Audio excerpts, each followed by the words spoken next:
All right, back out. Another call. The city came out, made their repairs on the meter, and then in the process clogged the main water feed going into this customer's house. So I already located the PRV in the crawl space. There it is. On this one though, if you notice, there's no shutoff valve.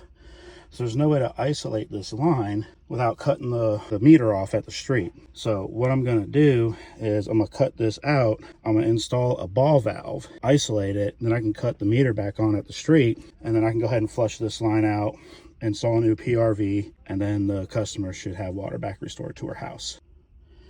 All right, let's see if I can do this one-handed. But what I'm gonna do is cut this valve out. I got my bucket ready, but I have the water off already, and I already drained the line. Here we go. That's all the residual water that was up in this elbow, or up in this pipe. That wasn't too bad actually. So now I'll cut here. There we go. Remove that PRV. It's now in my bucket. The line is drained. Like I said, the meter going off.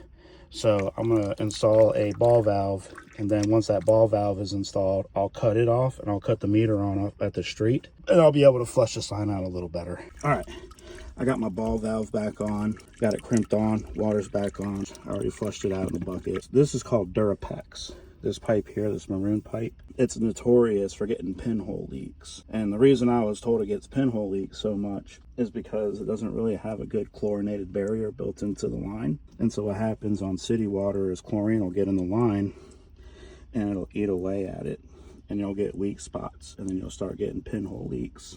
That, or you might notice corrosion around the fittings, or you might notice little leaks as well. But we're here to flush the line out, restore the water back to the house. I can let the customer know, and if she wants me to come back and re-pipe this house, I'll have to do that at a later date.